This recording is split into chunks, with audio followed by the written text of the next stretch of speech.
So we're going straight to the panel session, and it's going to be a very interesting time. I'm thinking, okay, there's going to be a QR code that is going to be displayed that you scan and you send in your live questions. But I'll be introducing my panelists now. But I'll introduce myself first. I know you've been asking, who is this very nice young lady? Yeah, right. Thank you for asking. My name is Mofe Ntuluwa, and I'll be anchoring this panel session with a number of other people who will be joining me on this stage. We live in our coach spoke about the economies under which we operate. We operate in your personal economy, the national, the global, and the economy of heaven. That's the spiritual economy. And in these times, in these economies that we currently operate, financial intelligence is no longer a luxury, something that you just need to know. It's a must-have. It's a necessity. And so join me, without further ado, join me as I welcome my panelists on stage. Now we're going to work together. You're going to really clap for my panelists, because we went all the way to get these panelists to this place. So you're going to work with me here so that next time they don't get angry and don't show up, or they can even decide to stay on their seats. Are you going to work with me, please? Thank you. Okay, so I'll be introducing our first panelist. Our coach, we just listened to her, and we're going to be listening to her again. Join me as I welcome Coach Sola Adesakin, FCA, FCCA, CPA, MBA, CFEI. She's the founder of Smart Stewards Financial Advisory Limited and Smart Steward Advisory LLC. Welcome. If I had known that there was like initial alphabets at the back, I could have done Mufe, AMA, Child of God, Elevation Member. I just did not know. All right, join me for the next panelist. Join me as I welcome Pastor Kolawole Shawana, Managing Director of Oluti Engineering International Limited. Welcome, sir. TEC, RP, PK Show. Okay, and then the final panelist to join me on stage is Abel Victor Simipamowe. He's multidisciplinary entrepreneur and a real estate investment strategist.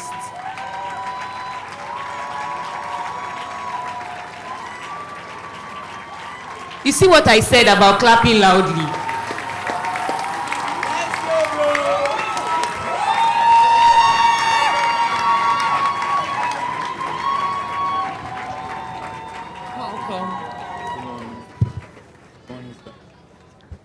Okay, so let's get right into it. Multimedia, I think that the QR code will go up.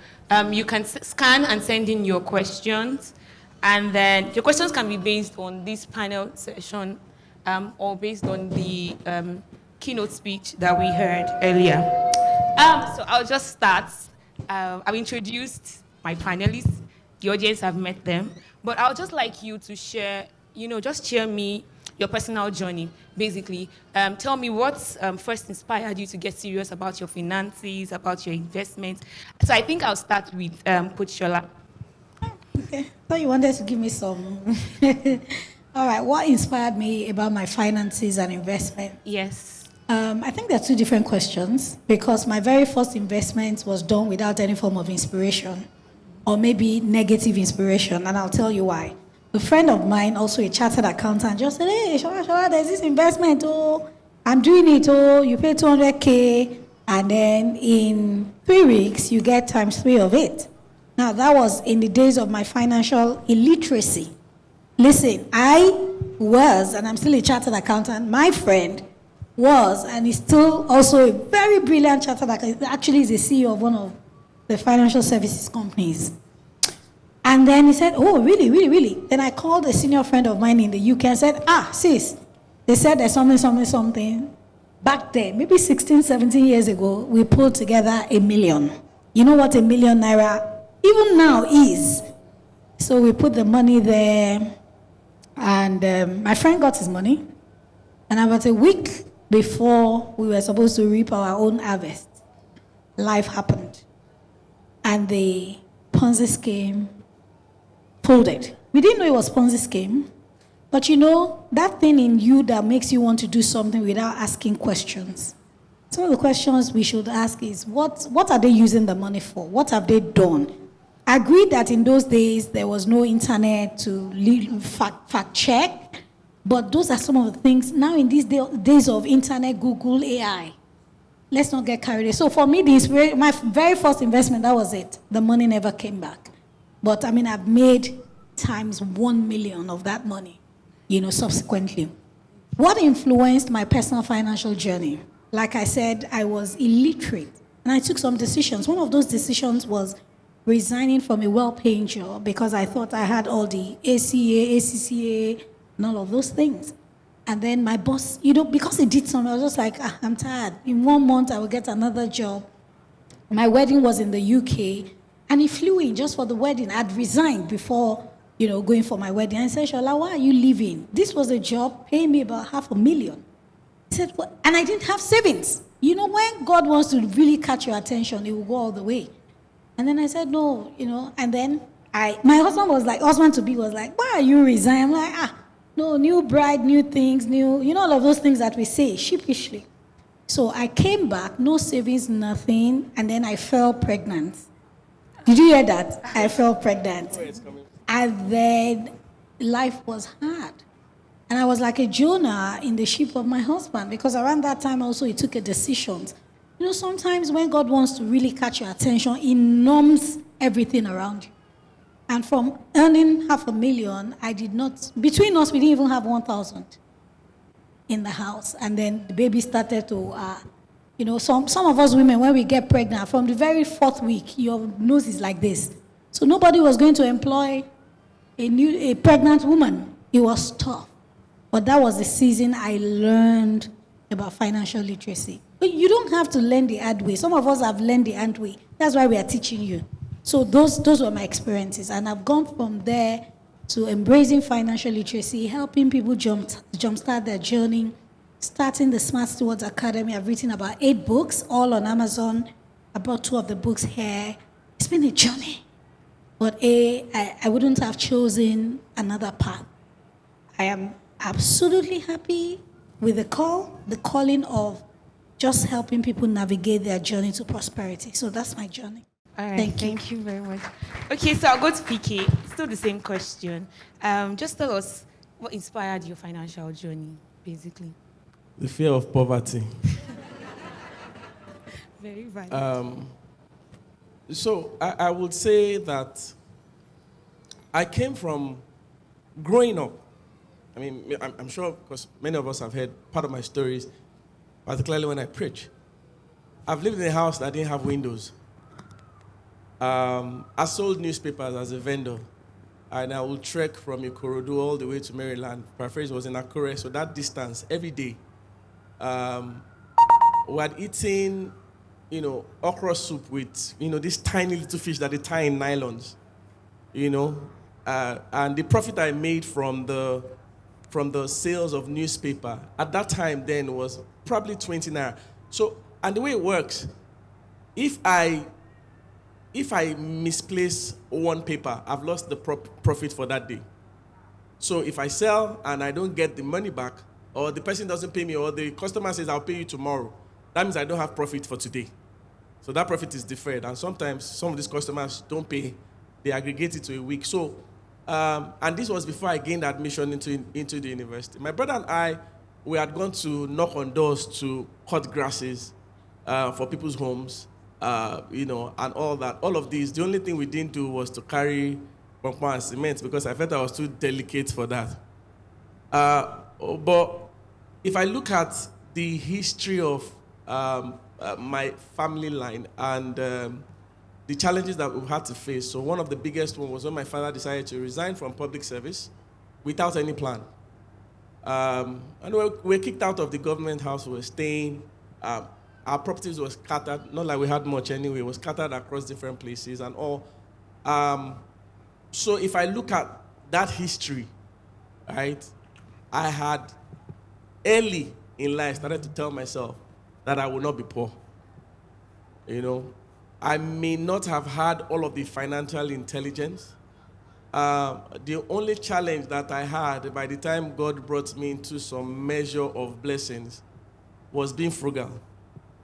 You know, when we say on social media there will be signs, at times that God started to bless me, I told myself there were things that I didn't have access to as a child, that I was telling myself, man, I have to do this. I have to show off in this way and this format. But if I take that history and those experiences as a child, and I relate them to where I am today, you will see the reason why I've said that the fear of poverty is the reason why I will do anything that is legally possible to advance where wealth and financial prosperity is concerned. It was a challenging experience coming from there to where I am today. But being in classes like this, when I started work as a graduate trainee with PZ Cousins back in 2007, thereabout, one of the courses that we took was Finance 101. And Finance 101 exposed me. I'm not an art student, I'm a science student. So I didn't like anything finance. I hated accounting, you know. But taking that course exposed me to some truths about financing. There are certain things that you need to know where your money is concerned. What does ROI mean? What does income mean? What does profit mean? All those terms, right? I learned them early. I was exposed to them early. I was exposed to courses like this early. And these things shaped and guided how I spend money, even running an organization. I am more frugal in running my organization, even my home, than I am with my personal expenses. I manage my business to the point where and that's why I can understand what she said earlier about wealthy people being very frugal. We don't like to waste money. I can look at my bank balance and I can tell to the T. Is that T in balance? No. But I can tell where money is going, how money is coming, what it is needed for, why I should approve, why I should not approve. We don't toy with it. We don't joke with it, right? And those young experiences led me to where I am now. My first investment was in stock.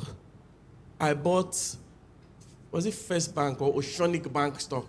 That time everybody was buying stocks. I was 7 then, and they said, everybody buy stock, buy stock, buy stock. I bought stock until it stocked. And to today, I don't know why, to today. But it never stopped me, right? My risk appetite is quite high, so I can dabble into things, including MMM, until the Ponzi showed me, serious pepper. And after coming out of that whole losing money to fraudulent schemes and all that, I gained clarity. And that's why I love the first point about revelation, One of the classes that I taught, I think it was in the Men of Honor organized a course. I was talking about how you need to come to the point where you can confess positively concerning your wealth, and concerning your finances. Say things like, money comes to me now. I was saying that back in the university. I did have 5,000 naira to my name. I used the same trouser for many years in school, right? For church service. I had a special black trouser and a brown shirt for church service. I will iron it. So today I will talk out. Tomorrow I will talk in. So you will not know the difference. I can tell you that poverty tied me rapper. But God, in his ultimate mercy, brought me to where I am now. I will not say that I did anything special. I don't have the savviness of, Ms. Sola.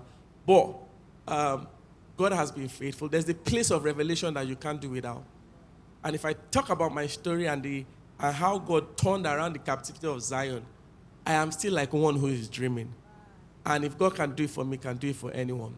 Set your mind on it. Set your mind on revelation. Create value. People will pursue it. Where there's value, there's money. And I will wrap this up by saying, you always have something you can sell. You always have something you can sell. right? If you think that you don't, then maybe you haven't come to the true definition of who you are. You always have something you can sell, right?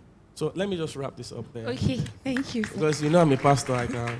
Okay, we have loads of questions from the audience. We're going to try and take as much as possible in this session. But let me ask this question, and I'll direct this question to Abel.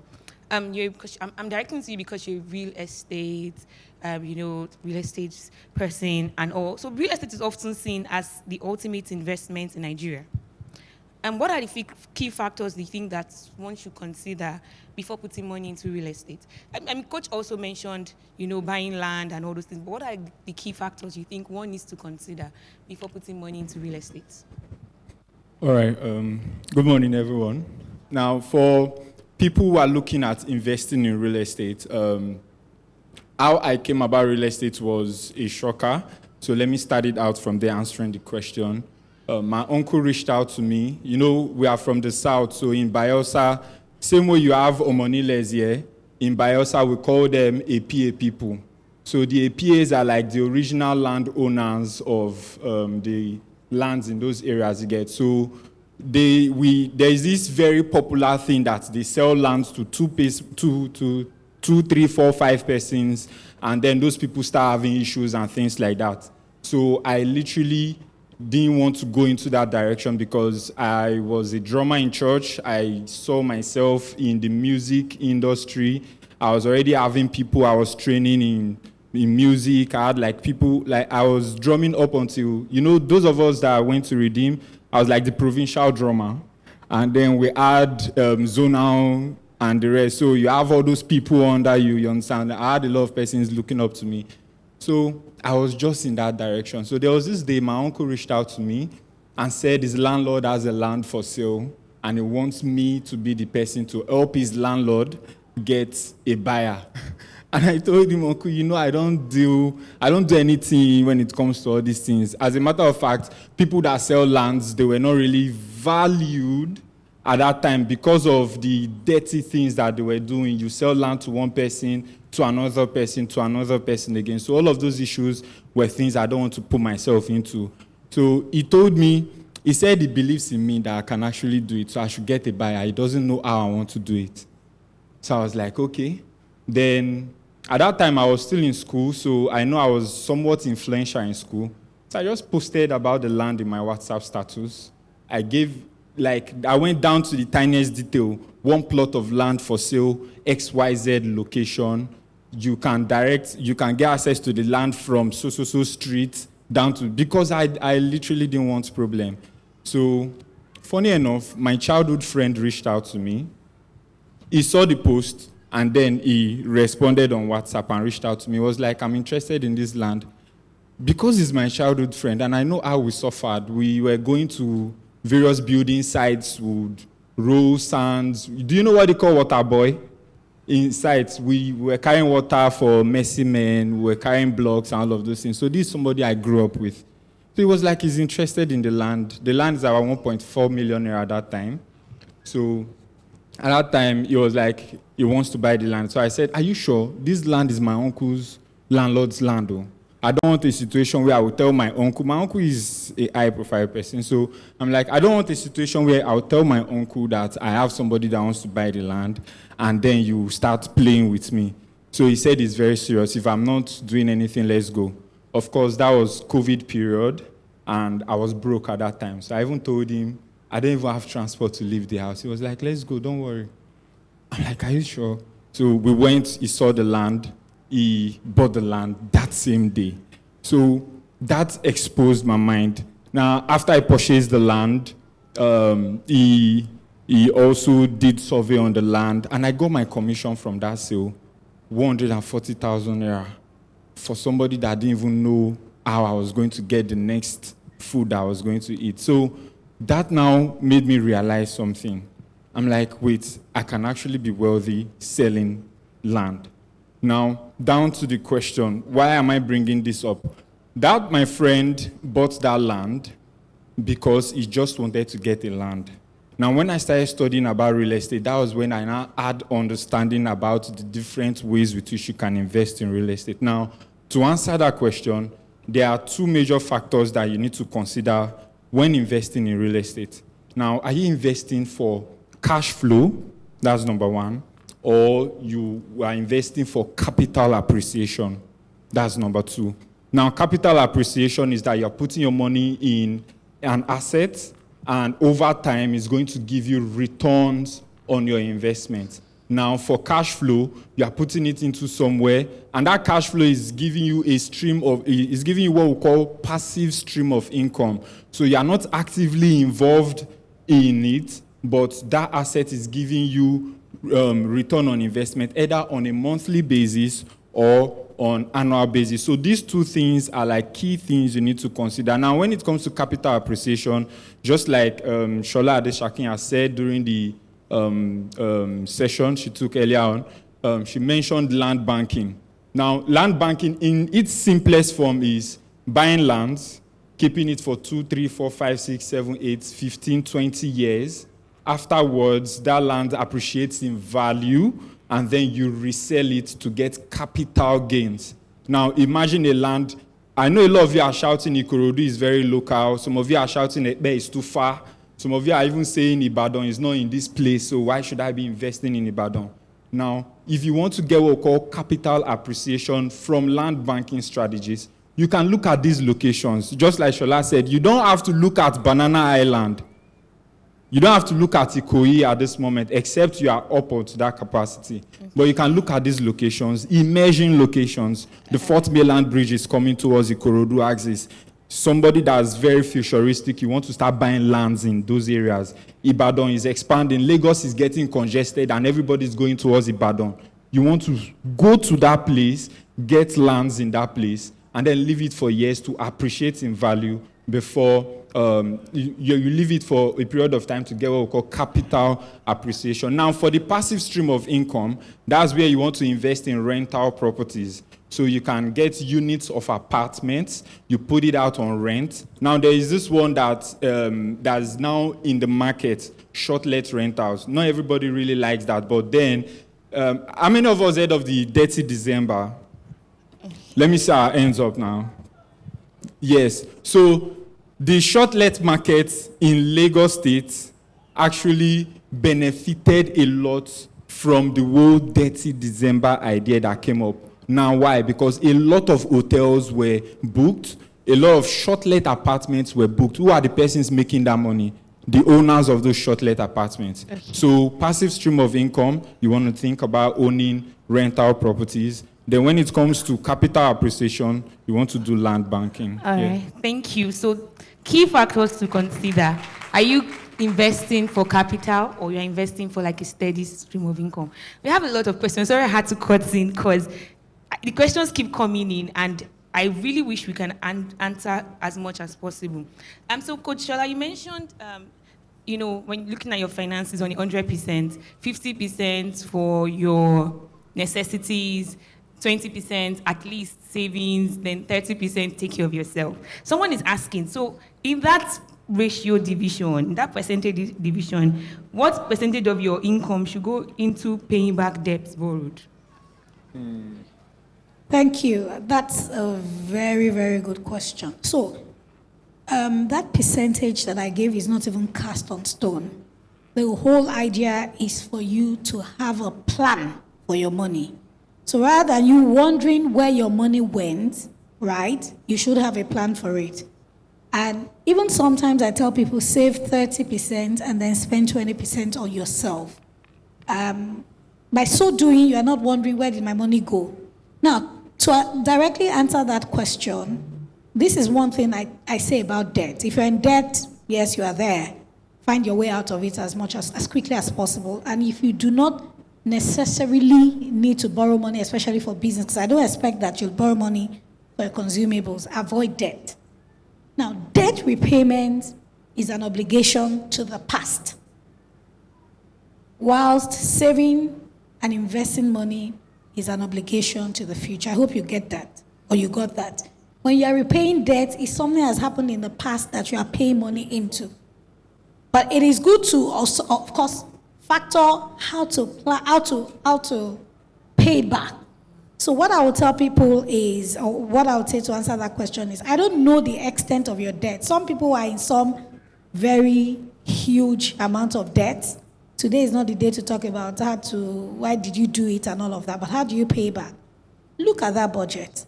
If you have debt to repay, don't stop saving money because you have to pay debt.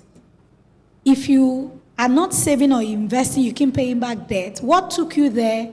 What brought you there will take you back there, because you wouldn't have anything to fall back on when you have emergencies and when you have needs. So I would say go into that 20% or 30%. So I do higher savings if possible. So I would say reverse it. 50, your necessities, 30 savings, you have 20% for your needs, for your nice to have. So out of that money, pay back your debt from it. So I even say, okay, savings, for now, I want to really restructure my debt and repay in 1 year. So I'm just going to be saving maybe 10%. Let me focus on paying back this debt. So go into that one that I said, take care of yourself. Don't take care of yourself too much if you have debt on your neck, because it could be quite inundating to know that you're owing people. And even the Bible says that the borrower is servant to the lender. Yeah. Get out of it quickly. Yes. So go into it, restructure, talk to your creditors. That's what we don't do. You owe people, you go quiet. I remember I was driving recently and I remember a friend who about 13 years ago said, in church, borrow me 30,000, I'll give it to you tomorrow. Maybe tomorrow, literally she'll give me the money. She never paid back. How can she come back to say, So from that 20%, restructure it. If you have more than one debt from one source, tell them, you know what, I'm not running away. Give me time, I'm going to repay. But just make sure in all, you are still saving and investing. So from the 20% or from the 30%, as the case may be. All right, thank you, Ma. So, PK, I'll be asking PK this question because PK is a pastor too. So someone is asking this question about, it's a Christian audience, and it's important for us to balance, faith-based principles with making investment risks. Somebody's asking that, is it good for a Christian to invest in Islamic finance? An example like Sukuk, is it advisable for a Christian to, invest in all these things that are maybe like Islamic-based, founded from basically Islamic finance? So, if I put on my religious hat, right, I will say, what are you doing there?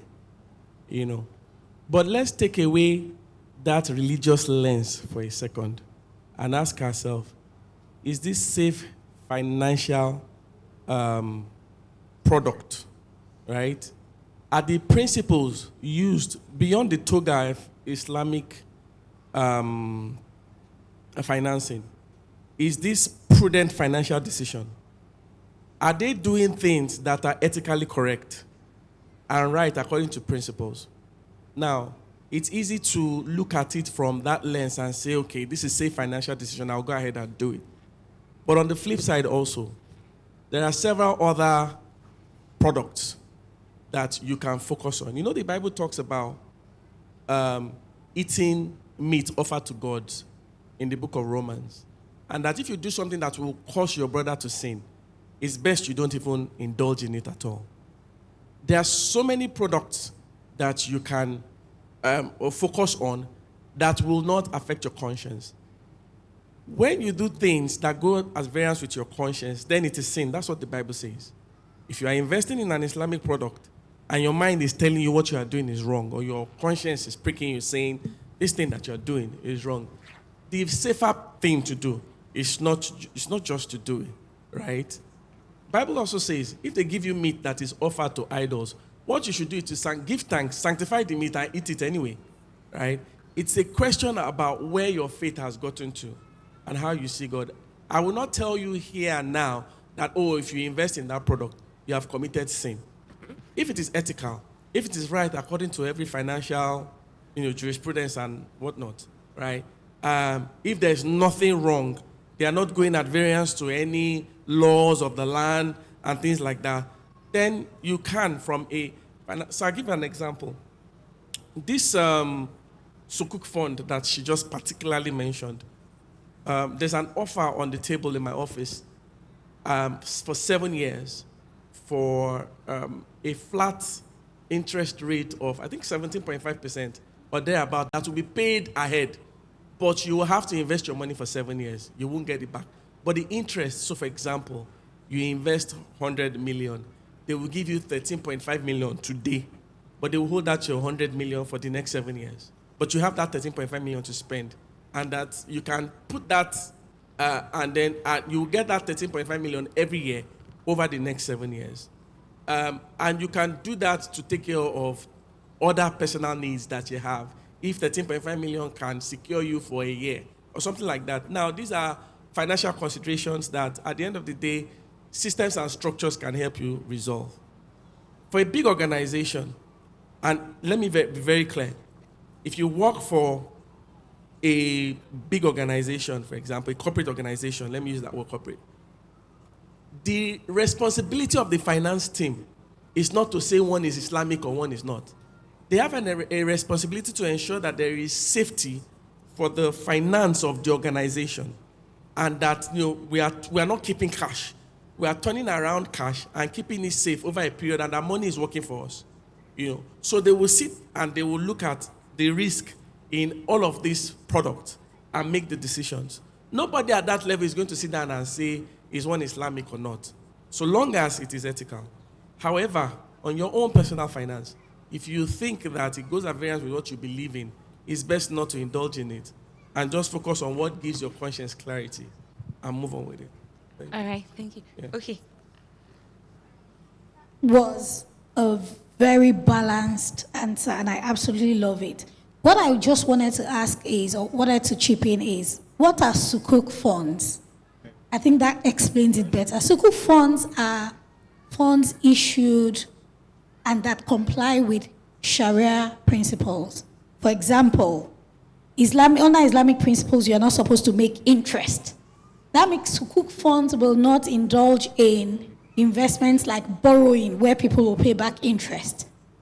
But there are some investments that do not entail interest. They invest in maybe equity or some other thing. So when we say they are Islamic funds, what are they investing in? But I think what Pastor Kolawole said is the key thing. If you have a conflict of interest already, so the Sukuk fund on the table is 17.5. I wouldn't put my money in a 7-year fund that will pay me 17.5, where there are money market mutual funds that will pay me 21%. So if you have a conflict of interest, don't do it. It's still a check in general layer, should I eat general layer or not? Why eat the meat in the market? You don't have to just, kill yourself over certain things. But I think let's know what Sukuk fund is. And then it just simplifies it. And then you know that there are even funds that are doing better. I won't let me not say I won't. But there are funds that do better. There are treasury bills that will do 21%. And you are tied in for just 364 days or less. So why put my money when I don't know what inflation rate will be by tomorrow or what exchange rate will be? So financial education, just like he said, will be the backbone for whatever decisions that you have to take. Thank you. Thank you very much. Okay, so I'm just going to do one more question, and I'm going to do like a fire question. So I'll ask just one question round, and I hope that our panelists will just give me like very quick answers. Okay, so a lot of people have been asking a lot of questions, and I'm lumping them up about black tax. When you earn very little, you want to save, but then you still have family members that are depending on and relying on you that you can't possibly say no to. How do you deal with that kind of situation? I think Abel should. All right, black tax, particularly for firstborns. Firstborns in the house, say aye. All right, so this is my own strategy, yeah? I'm just going to share my own strategy now. Every fund I get is budgeted already, and every month I have a budget for giving. Once it's exceeded, it's on to the next month. So whenever any request like that comes in, I just tell them I've exceeded my budget for the month. Even if the month is just started, this is second and I've exceeded it already. I'm very upfront. I've exceeded my budget for the month. I will look into seeing how I can sort that for you next month. That sorts it, you understand? So it saves you the stress of wanting to start looking for who to get from to sort that person or whatever, because particularly our younger ones, they are very fond of that thing. Oh, you are the elder brother, let me even give this example. Now, I lost my dad some years ago, and there was this particular Sunday, he came to church. I was drumming that day, and my dad would never do that kind of thing. So he came to church, he saw me, he came to church to look for me, actually. So I was drumming, so they told him that I am on the drums at the moment. So he was like, okay, he's going to wait. So while drumming, somebody reached out to me. I was like, your dad is outside. And I know my dad. My dad doesn't stay at home. So whenever he comes, the slightest opportunity we have to see him, we have to harness it, like we'll spend that moment with him. So I was like, okay, can you help me tell him to wait for me? The person said, don't worry, your dad is waiting. And I'm like, I'm drumming. Like, I'm emotional, so I was like, okay. So when I finished, the very first, I just took permission from the MD and ran to meet my dad. So my dad, myself, and my younger brother, we entered my dad's car, and then he drove, let's say, somewhere around the street. So he stopped us in the car, and the very first thing he told me was, he said he wants me to take care of my younger siblings as though he was not alive. Now, I didn't really get the question. I didn't get the information, actually. So I asked him why. So he was like, it's a long story, blah, blah, blah, blah, and the rest. Now, fast forward like 2-3 months later, I lost my dad. Now, It was when I got the information that my dad is passed. That was when what he told me some months ago struck me. So that information that he passed to me already placed I'm not going to say stigma, or it's already placed something in my head that a burden. a burden that I need to take care of my younger ones. And then that actually stayed on with me. It got to the period where I was like making money. I was running a transportation company, my transportation company, some time ago. Okay, and I'm sorry. I will try to make it brief now. Yes. So from the profits I was making, I was always sending back home. I wasn't saving. I was always sending back home because I need to take care of my younger ones. Now, there was a time I needed to like sit myself down, and I told myself, bro, if you continue this way, you won't be able to get yourself. So I told myself, whenever I get money, I'm going to budget this money. If it's more than what I've budgeted, I'm not spending. So that's what you can actually do. Budget your money. You see, it's good to actually give. Giving is very good. There are times even when you've exceeded your budget and then the Spirit leads you to give. Of course, you can. But realistically, budget your money whenever you've exceeded it, because you're trying to keep to your financing. Thank you very much. Thank you. Okay, I said there was going to be fire answers and fire questions. Let's try this with PK again. PK, someone is asking, I want to start a business. I need a huge sum of money and I'm unable to get a loan. Can I sell my property? I have a landed property. Can I sell my land to fund the business? Do you believe in the business? Do you think the business will make money?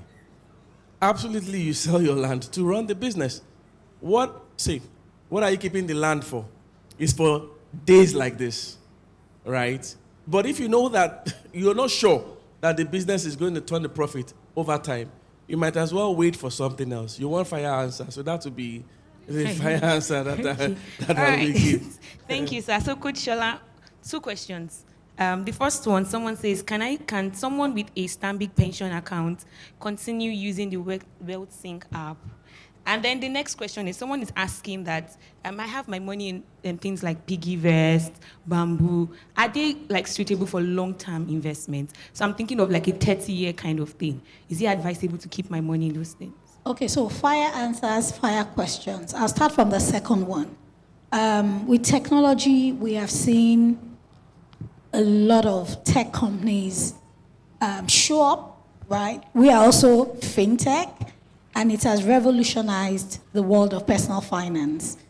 Track record, I would say diversify. Because of the ease of usage, it is easy to say, when I put my money in PiggyVest, very quickly I'm able to save. But don't put all of your money there. Still do traditional. So make it a mix of traditional and a mix of fintech. Not because, those 2 companies, we work with them, we understand, but I'm saying that things change, values change. Right now, they are solid. but anything could happen in the nearest future. But they are here to stay, and they have revolutionized that world of personal finance. So do traditional, do fintech, and from time to time with financial literacy, you can move things around. Back to the first question, WealthSync, yes, what we are building will enable you from our app, top up your pension account with Stanbic, go online and see it there. We are going the long haul, right? We are doing proper integrations, KYC, doing our due diligence to be sure. And they are doing due diligence on us as well.